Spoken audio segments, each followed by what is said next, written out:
C'est vrai que les universités d'un côté, les collectivités territoriales, les régions en particulier ou les métropoles, sont lancées dans un espèce de mouvement conjoint de recherche de visibilité, d'attractivité, et que ces mouvements-là ont quand même tendance à s'auto-renforcer ou en tout cas à avoir besoin l'un de l'autre. Et effectivement, les logiques territoriales, en tout cas la façon de considérer son ou ses territoires pour une université, ont très clairement changé de nature.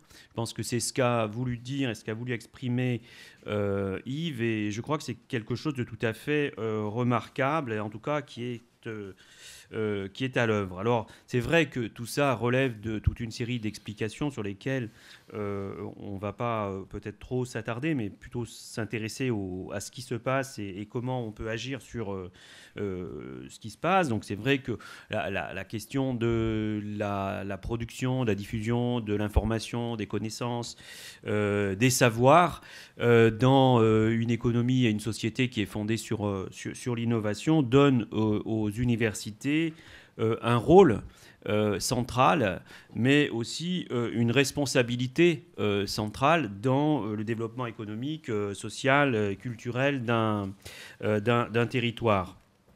Et que la convergence des savoirs, de savoirs différents, de savoirs académiques, mais pas seulement, la rencontre d'acteurs différents, qui ont des rôles différents et des places différentes dans la société, le croisement de stratégies d'acteurs aussi, aussi d'une certaine façon, donne à l'université un rôle particulier, alors que nous, on aura tendance à considérer comme étant central, mais bon, c'est vu de notre point de vue, mais en tout cas, on essaye de se mettre au centre d'un jeu dans un territoire de façon à renforcer les capacités d'innovation et de créativité de ce territoire. Et donc, cette question de l'innovation sur un territoire et du rôle des différents acteurs, dont l'université, c'est l'enjeu du thème de cette première séance qui est intitulée donc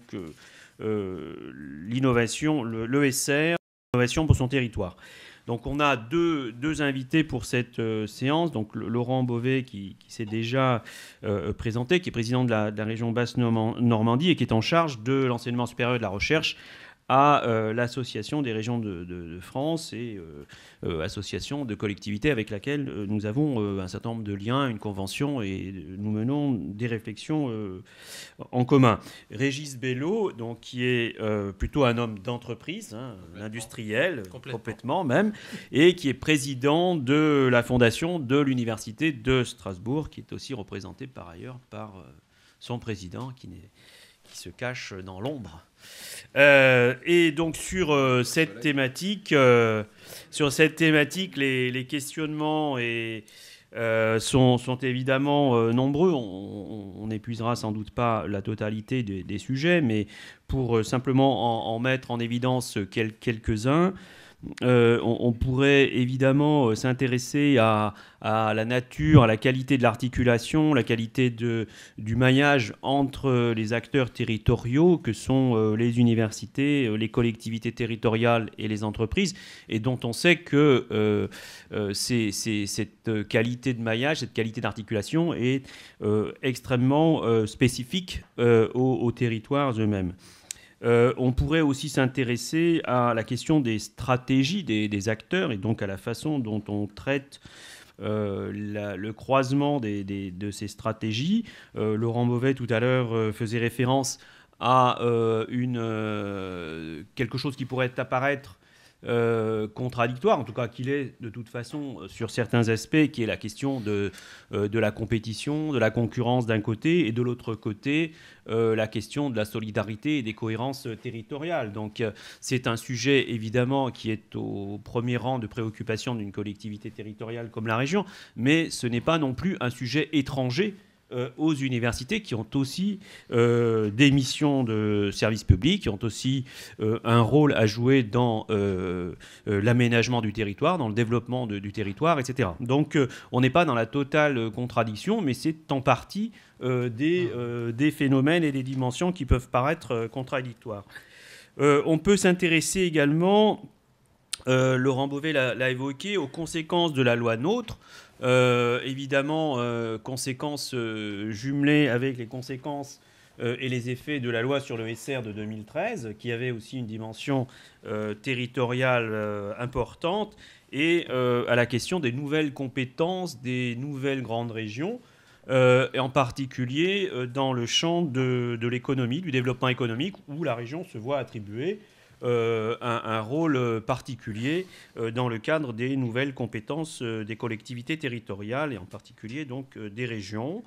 De la même façon, Laurent Beauvais a lancé la question sur la région actionnaire, la région partenaire. Moi, j'aimerais aussi qu'on essaye de débattre sur qu'est-ce que ça veut dire pour les uns et pour les autres être actionnaire ou être partenaire. Et peut-être un dernier questionnement qui porte sur le partenariat avec les entreprises. On voit bien que c'est quelque chose là aussi qui a extrêmement progressé dans la relation entre les universités et les entreprises. Il y a eu les créations de fondations. Monsieur Bello en préside une parmi les plus importantes. Et donc comment on traite, comment on travaille sur ce partenariat renouvelé, amélioré, dynamisé entre les universités et les entreprises, évidemment avec en arrière-fond la question de la production d'innovation, la production de développement économique, la production d'emplois. Alors nous, on est extrêmement intéressés par la question des docteurs, par exemple, et donc de la contribution des docteurs dans l'entreprise pour l'innovation.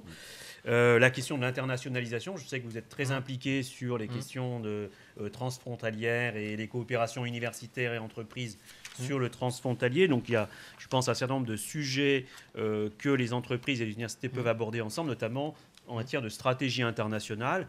On commence un travail avec le MEDEF et le MEDEF international pour voir comment les universités et les entreprises ensemble peuvent se projeter à l'international. Donc c'est quelque chose que l'on a commencé à mettre en œuvre, et notamment on devrait en parler jeudi, après-demain à l'université d'été du MEDEF cette fois-ci.